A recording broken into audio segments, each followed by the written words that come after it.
United. We are joined by the away team Coach Arendse. Welcome, sir. Thank you. Coach, just opening question, your thoughts on the match, please, and thereafter we'll open for questions from the floor. It was a bit of an emotional one, to be honest, but that's what happens when you play against a top team like Orlando Pirates. There's a lot of strength in the team, and the mentality is always good from players on both teams. I thought it was a really good game. I know the scoreline might suggest that we were outplayed, but when you look at the game itself and the different patches of the game and different phases of the game, I thought it was a very evenly matched for most parts. It was a really good game to watch, even from a coaching perspective in the end.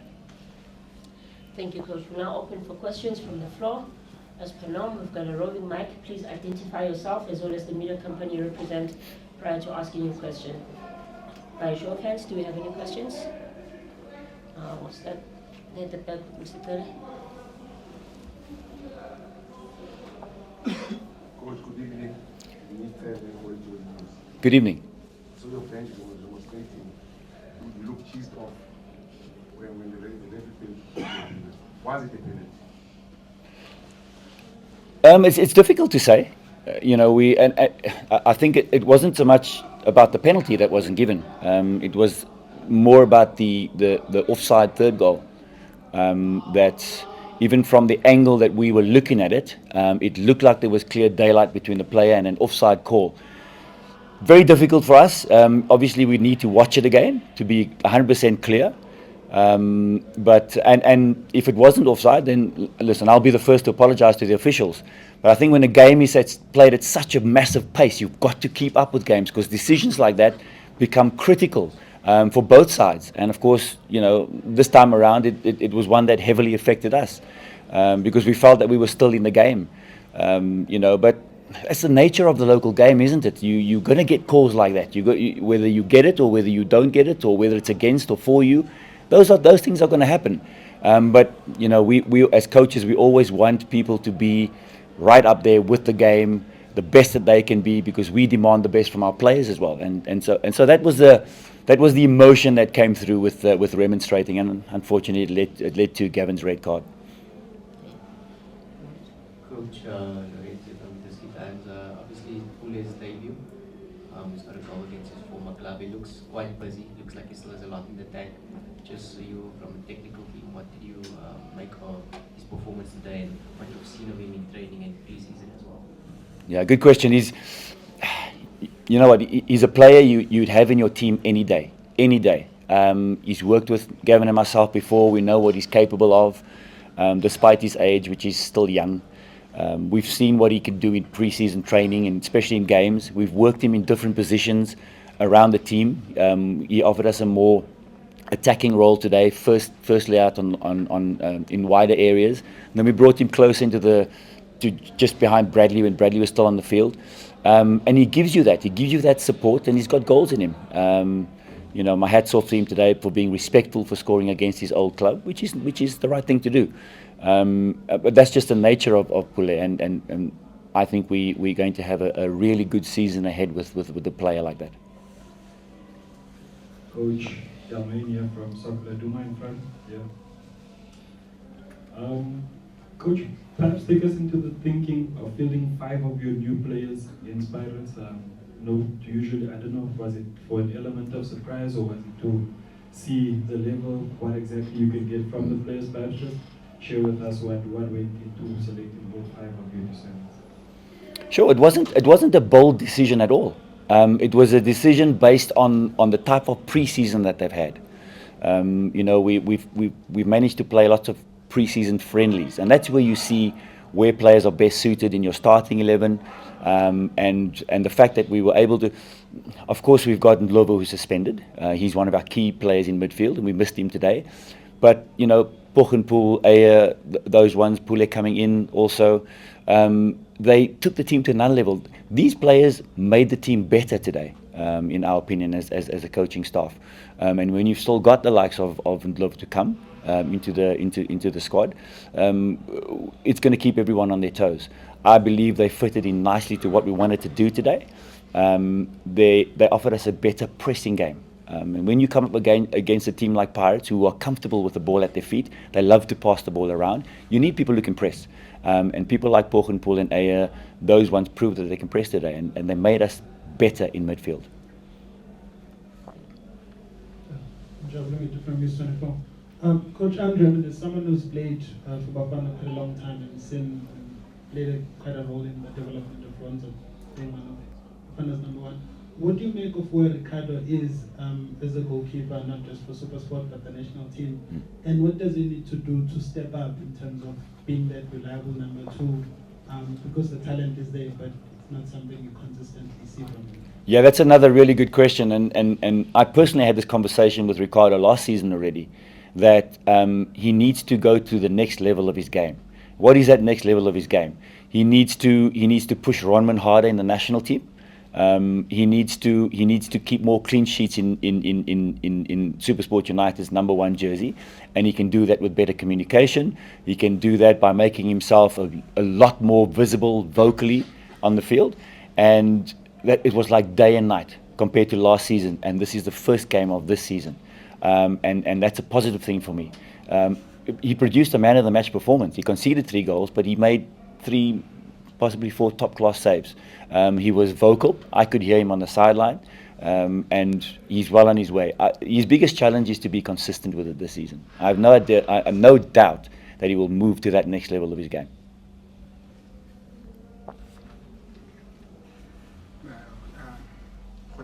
From Opel Radio. Hi, bud. Coach, I know that it's a bit early, but we saw that you got injured in the game. Do you have any news for us on exactly, because I think that he's one of the guys who it's proving that he's very unfortunate with injuries. Do you have an update to us?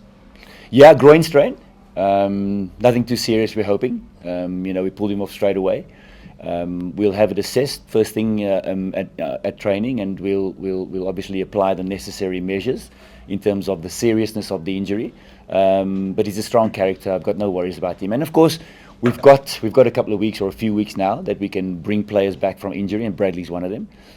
So we're not too concerned about it at this time. But he's a massive part of the team. So we obviously need to do all we can to bring him back to full fitness before the league starts. Coach, good luck on the result. I am Veli from SABC. Hey, Veli. I visited the match officials during the week, and I think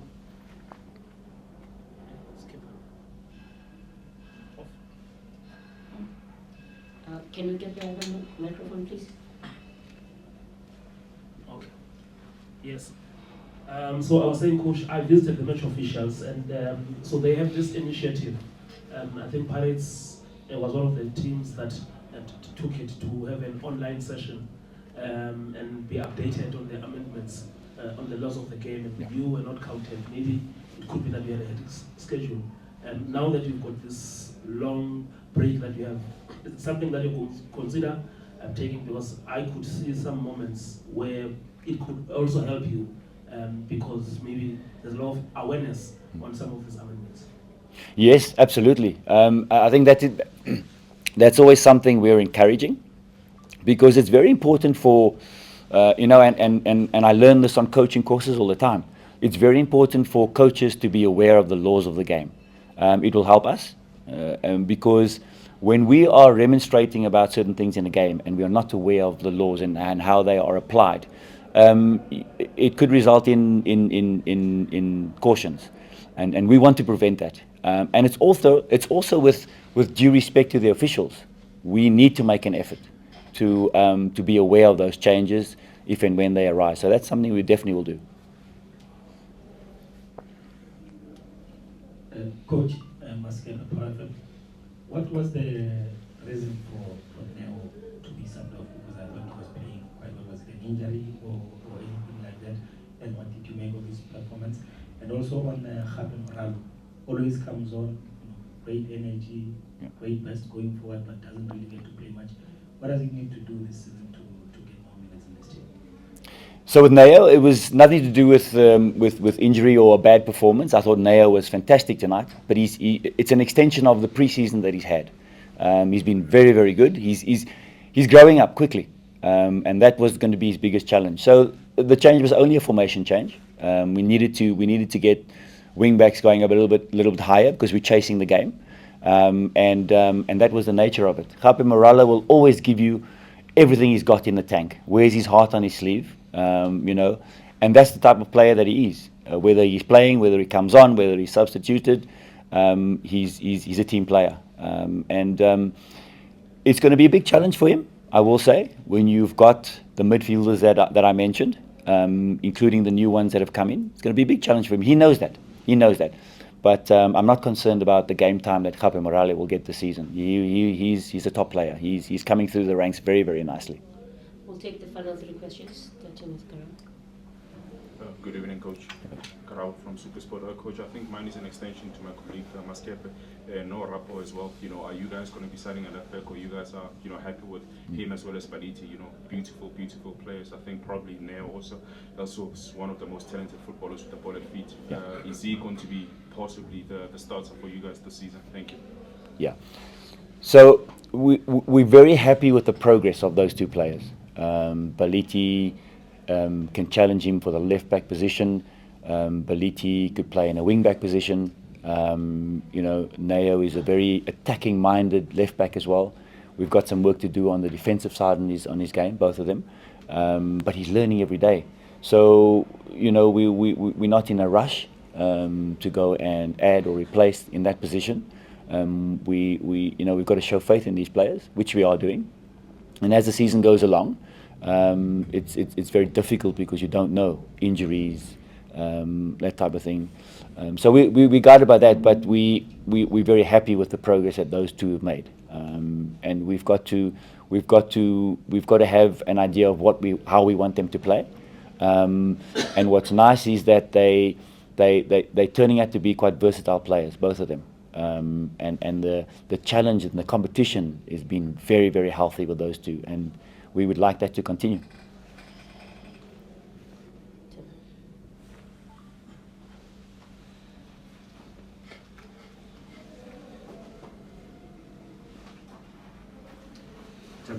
Joseph from Sports. Hi, On the result, Coach. Pule comes in, he scores for you, but where he plays, that's where Chandra used to play. You guys have done something, beautiful for the country. I mean, the likes of Ocon, the likes of Chandra have left the team. I mean, they are youngsters. How do you get it right there, and how much of a miss was it not to have them on such a big match on this day? Well, if you remember last season, both Ocon and Chandra were big parts of the season. They played lots of games for us. And the strides that they made through the season certainly helped the team a lot. So they would have been missed. They would have been missed. But when you replace them, for example, and it's not a question of but they're replaced. But I'm saying when you have to have someone replacing them, it's not a bad call when you've got Vincent Pule replacing a Chandra Campbell. I would have that any day, even though Chandra was a big part of us. Chandra had goals in him. Vincent Pule has got goals in him. He's proved it already in the first game of the season. And when you've also added a player like Pogiso Sonoka, there's a lot of experience. So we're very happy with that. Sonoka he brings a lot of I personally would say he brings a lot of shoring up in that defense. And he also takes the pressure off Tyson, and that for me is working well so far. So if we can combine those and keep them going, and you've got Ocon under him, all of those ones. You got Bilal Baloy who's come on tonight. Another youngster. You've got them working underneath those ones, pushing for places. It's always healthy for the team. Final question. Can you take us on the final question? Going once, going twice. Coach, obviously having lost this game now, it's maybe 6 or even 7 weeks until your next game. Do you restart your pre-season, or how does this work now? It's a difficult one. And I think all the clubs who are not involved will tell you the same thing. And we were lucky. There were other clubs that are only going to play their first games in that amount of time. So, I think we've got to manage it well. We need to look at, because it's been a really, really tough, extensive, hard-working pre-season, which has been delayed. So we've got to look at combining the work on the training ground with a few days off here and there just to recharge again. and then we'll look for 1 or 2 friendlies. You've got to keep the team momentum going. And I think that will be the process for all the clubs who are not still involved in the MTN8.